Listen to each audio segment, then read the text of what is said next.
Welcome back to the Arbitrary YouTube channel. Today's class will be learning how to make this beautiful center rushed top.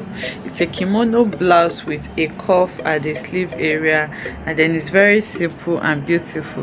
If this is something you like to learn, kindly stay tuned to the end of this tutorial. Thank you.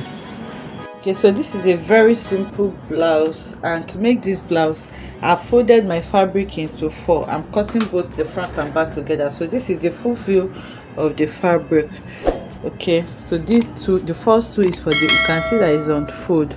The first two is for the front, while this last two is for the back. Okay, so this is the width of the fabric, and the measurement I used for this is my shoulder measurement. The shoulder measurement I'm working with is 7 inches.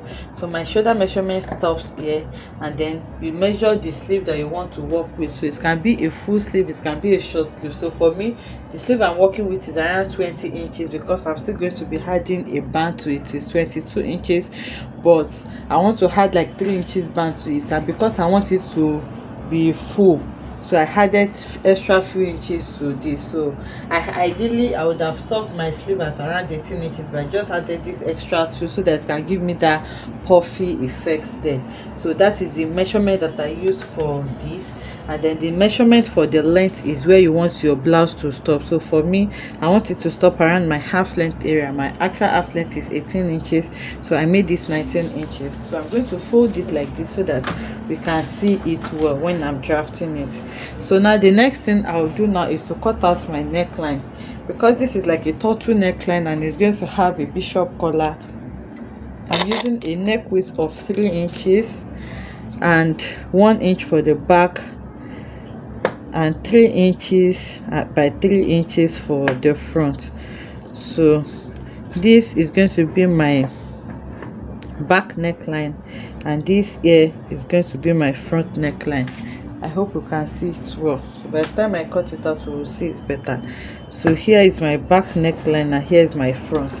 So the next thing I'm going to do now is to draw my shoulder slope. So on my shoulder slope, on the last edge here, I'm going to go down by 1.5 inches, and then from there, using my ruler, I'm going to connect it to my neck point here.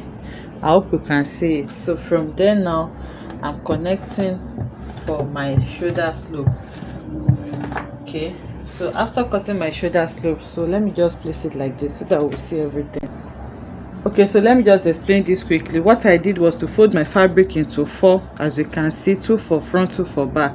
So here I did 3 inches by 1 inch for my back neckline and 3 inches by 3 inches for my front neckline, and then on this end I went down 1 inch for my 1.5 inches for my shoulder slope, and then I connected it for my neck points. Okay, so the next thing I'm going to do now is to measure my round sleeve. So in this case, because it's going to be like a ball sleeve, you don't want it to be your exact round sleeve measurement. So my exact round sleeve measurement here is 8 inches. So I'm just going to multiply this by 2. Okay, so that's going to give me 16 inches in full. And remember, this is on fold, so I'll just measure the 8 inches here. Okay, so the 16, what I mean is that, remember, this is 8 inches is for both the front and back.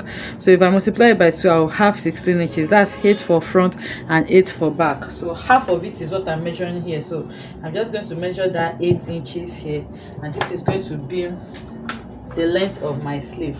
So now you can measure your armhole, because I don't want this to be too big.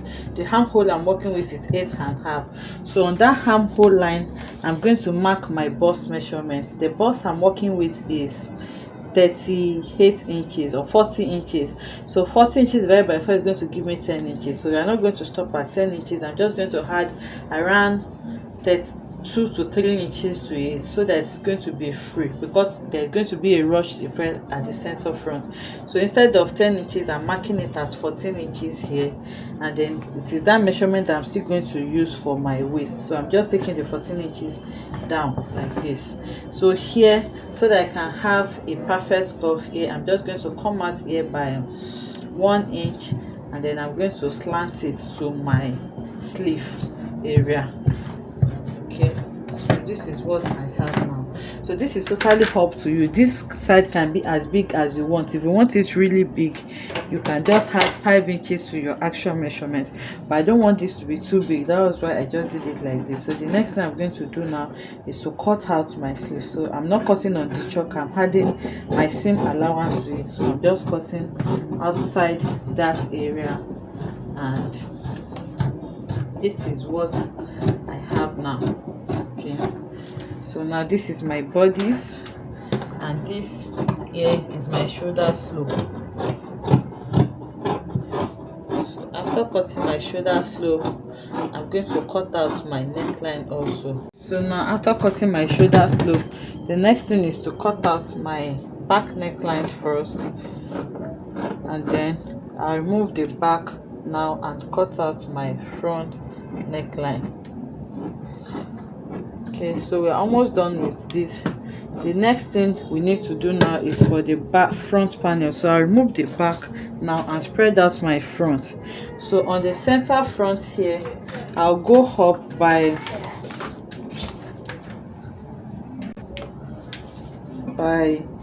around 7 inches, or you can just use your underbust measurement as a guide. Okay, so for me, I'm just going up by 6 or 7 inches, and then if I'm doing 6 inches, I'm doing 7 inches because I'm still going to hem it, or you do 6 inches depending on what you want. So now I've marked 6 inches here, and then on the hem of the center front here, I'll go inwards by 5 inches. Okay, because I want that circle to be a bit big. So from my 6 inches now, I'm going to curve it to form like a arc to my 7 inches like this. So after curving it, I'm going to cut this out. Okay, so after cutting this out, before I remove it, I'm going to bring in my extra fabric, and then I'm going to use that to form, like, to cut out a facing for my channel, for my rope channel. Okay, so you put it on fold like this, you place it on it, and then you cut out your facing. But I would like to use another fabric for my facing so that we will see the difference well when I'm sewing it. Okay, so I don't have a plain fabric of this color, so I'm just going to go ahead and use this same fabric. So I'm folding it into two, and on that fold point, I'm going to place my fabric on it like this. So the fold points have to match each other. Then after placing it on it, I'll arrange it well, and then I'll cut out my facing. So this is just me trying to arrange my fabric well, and once it is well arranged, I'll go ahead now and cut out the facing. So I'm just cutting out exactly that shape that I have there. Then after cutting out the facing, I'm going to remove my fabric now. You can measure like 3 inches or 2 inches, and then I'm going to cut it out. So I'm just eyeballing this, and then this is going to be the facing for my center front.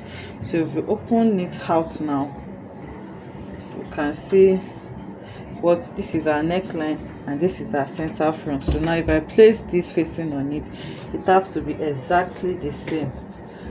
Okay, so this is going to be where I'm going to use to, this is what I'm going to use to create that channel for my rope. So to create the channel, I'm just going to place it like this. The wrong side of my fabric, I'm going to place the right side of my facing on the wrong side of my fabric like this. Okay,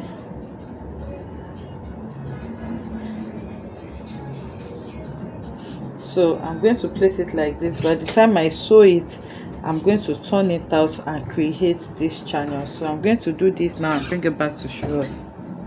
Okay, so I've gone ahead to sew this now. The next thing for you to do is to notch it so that you can relax. So remember, it's a curve, and then once you notch it, you're going to bring this out now, and then you create 2 channels for your rope. Okay, so after bringing out the facing, you can see that the facing is now facing the right side of the fabric. I'm going to sew the first channel on it like this, and then the second channel is what I'm going to use to hem it. So now I'll fold the rough edges in like this and then sew it on it, and that's going to automatically create the second boning channel for me. So after doing that, now the next thing I'll do is to place my front and back on each other, and then I'm going to sew it on the shoulder, and then I'm going to join it on the side. So I'll do this now and bring it back to show us.